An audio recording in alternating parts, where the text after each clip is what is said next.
આપણે હંમેશા ભારતની વિવિધતાની વાતો તો સાંભળતા જ હોઈએ છીએ, બરાબર ને? પણ ક્યારે વિચાર્યું છે કે આ બધી વિવિધતાના મૂળ એ ખરેખર ક્યાં છે? વેલ, એ છે આપણી જ જમીનમાં, આપણી માટીમાં. તો ચાલો, આજે આપણે સાથે મળીને ભારતની જમીનની આ અનોખી દુનિયાની સફર કરીએ. હવે સવાલ એ છે કે આપણા પગ નીચે એવી તે કઈ વાર્તા છુપાયેલી છે? જો કે એ સવાલ ભલે સાદો લાગે, પણ એનો જવાબ એ ખૂબ જ ઊંડો છે. એક એવો જવાબ જે આપણને સીધા આપણા દેશના હૃદય સુધી લઈ જાય છે. અને ભારતમાં એ વાર્તાની શરૂઆત જ જમીનથી થાય છે. સાચું કહું તો ભારતની સંસ્કૃતિ, આપણી ખેતી અને આપણી જીવનશૈલીની આખી ગાથા એ એની જમીનના કણે-કણમાં સમાયેલી છે. એટલે કે આ માત્ર માટી નથી, આ તો એક જીવંત ઇતિહાસ છે. તો ભારતમાં કેટલા પ્રકારની જમીન છે? વેલ, આપણી ભારતીય કૃષિ અનુસંધાન પરિષદ, જેને આપણે ICAR તરીકે ઓળખીએ છીએ, એણે દેશના આ વિશાળ ભૂપ્રદેશને મુખ્ય 8 પ્રકારની જમીનમાં વહેંચ્યો છે. જી હા, 8. તો ચાલો આ 8 પ્રકારોની સફર શરૂ કરીએ. તો આપણી યાત્રાની શરૂઆત થાય છે ભારતના કૃષિના હૃદયથી, એટલે કે ઉત્તર ભારતના ફળદ્રુપ મેદાનોથી. આ એ જ જગ્યા છે જ્યાં દેશનું મોટાભાગનું અનાજ પાકે છે. અને અહીં એક વાત ખરેખર ચોંકાવનારી છે. જો દેશની લગભગ અડધી જમીન, એટલે કે પૂરા 43% વિસ્તારમાં માત્ર એક જ પ્રકારની જમીન છે, અને એ છે કાંપની જમીન. વિચાર તો કરો, આ એક આંકડો જ એની અગત્યતા સમજાવવા માટે પૂરતો છે. હવે આ જમીન આટલી બધી ફળદ્રુપ કેમ છે? કારણ કે એમાં પોટાશ, ફોસ્ફરિક એસિડ અને ચૂના જેવા તત્વો ભરપૂર છે. અને બસ આ જ કારણ છે કે અહીં ઘઉં, ડાંગર, શેરડી, કપાસ બધું જ કેટલી સરળતાથી ઉગી નીકળે છે. એટલે જ તો આ વિસ્તારને ભારતની ખાદ્ય સુરક્ષાનો આધારસ્તંભ કહેવાય છે. ઓકે, તો ઉત્તરથી હવે આપણે સીધા જઈએ દક્ષિણ તરફ, દક્કનના ઉચ્ચ પ્રદેશ પર. અહીંનું દ્રશ્ય બિલકુલ અલગ છે. અહીં આપણને બે તદ્દન જુદા દેખાવ અને ગુણધર્મોવાળી જમીન જોવા મળે છે. જુઓ, અહીં એક તરફ છે કાળી જમીન, જે ભેજને જકડી રાખવામાં માહેર છે. આ જ કારણે એ કપાસ માટે એકદમ પરફેક્ટ છે. અને બીજી તરફ છે રાતી જમીન. એનો લાલ રંગ એમાં રહેલા આયર્ન ઓક્સાઇડ એટલે કે લોહ તત્વને કારણે છે. મતલબ બંને જમીન તદ્દન અલગ છે. અને એ અલગ અલગ પાક અને આખા કૃષિ અર્થતંત્રને આધાર આપે છે. એટલે જ તો એને રેગ્યુર અથવા કપાસની જમીન પણ કહેવાય છે. કેમ?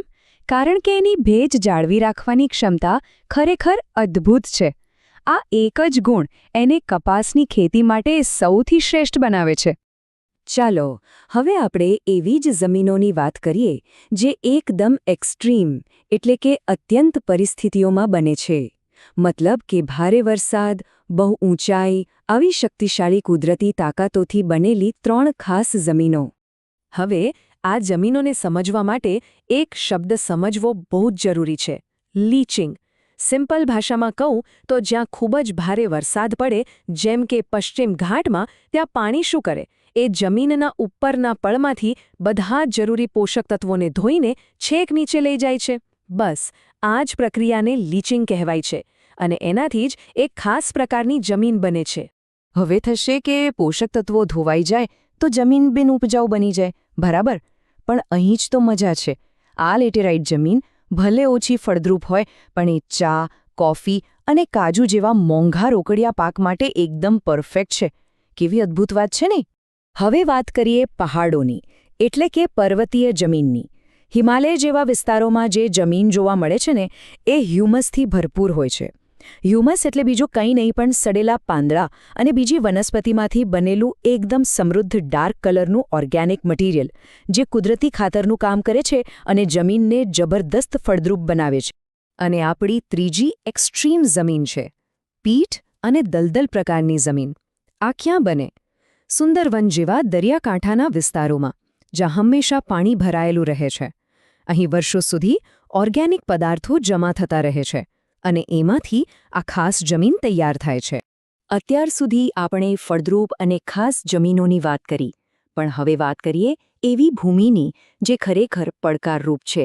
એવી જમીન જે ખેતી માટે મુશ્કેલીઓ ઊભી કરે છે અને એ પણ બતાવે છે કે આપણે માણસોએ કેવી રીતે એની સાથે અનુકૂલન સાધ્યું છે. આનું સૌથી સારું ઉદાહરણ છે રણ પ્રકારની જમીન. વિચારો, રાજસ્થાન અને ગુજરાતના સૂકા વિસ્તારો, રેતાળ અને ઓછી ફળદ્રુપ જમીન. પણ જુઓ, ત્યાં પણ ખેતી થાય છે. કેવી રીતે? પહેલાં તો એ જમીન લો, પછી એમાં ટાર્ગેટેડ સિંચાઈ ઉમેરો, અને પરિણામ? બાજરી અને જુવાર જેવા સખત પાક પણ ત્યાં સફળતાપૂર્વક ઉગી નીકળે છે. બીજી એક પડકારરૂપ જમીન છે ક્ષારીય જમીન. આમાં શું હોય છે કે જમીનમાં મીઠાનું પ્રમાણ એટલે કે ક્ષાર બહુ વધી જાય છે. આવું કેમ થાય? કાં તો દરિયાકિનારો નજીક હોય એટલે, અથવા તો પંજાબ હરિયાણા જેવા વિસ્તારોમાં વધુ પડતી સિંચાઈને કારણે. અને પરિણામે આવે છે કે આ જમીન મોટાભાગની ખેતી માટે લગભગ નકામી બની જાય છે. તો આપણી આ આખી સફરના અંતે ચાલો એક નજર નાખીએ કે આપણે શું સમજ્યા અને આખી વાતનો સાર શું છે.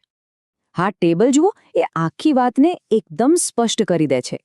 કાપની જમીન દેશનો અન્ન ભંડાર છે, તો કાળી અને રાતી જમીન ઉચ્ચ પ્રદેશમાં ખેતીની વિવિધતા લાવે છે. લેટરાઇટ અને પર્વતીય જમીન આપણને ખાસ બાગાયતી અને વનસંપત્તિ આપે છે. અને રણ અને ક્ષારીય જમીન એ તો માનવ અનુકૂલનની એક આખી ગાથા કહે છે. મતલબ કે દરેક જમીનનું પોતાનું એક આગવું મહત્વ છે. તો આનો અર્થ શું થયો? એ જ કે ફળદ્રુપ મેદાનોથી લઈને પડકારરૂપ રણ સુધી ભારતની જમીન માત્ર માટીનો ઢગલો નથી. એ તો એના ભૂપ્રદેશ, એના ખોરાક અને એના લોકોની આખી વાર્તા કહે છે. એ એક જીવંત વાર્તાકાર છે જે પેઢીઓથી આપણા દેશના વિકાસ અને સંસ્કૃતિની સાક્ષી રહી છે. અને અંતમાં એક સવાલ જે વિચારવા જેવો છે. આપણે જે વિસ્તારમાં રહીએ છીએ ત્યાંની જમીન કઈ વાર્તા કહે છે? એ કયા પાકને પોષણ આપે છે? એણે આપણા વિસ્તારના ઇતિહાસને કેવી રીતે આકાર આપ્યો છે? ક્યારેક આના વિશે વિચારવા જેવું ખરું.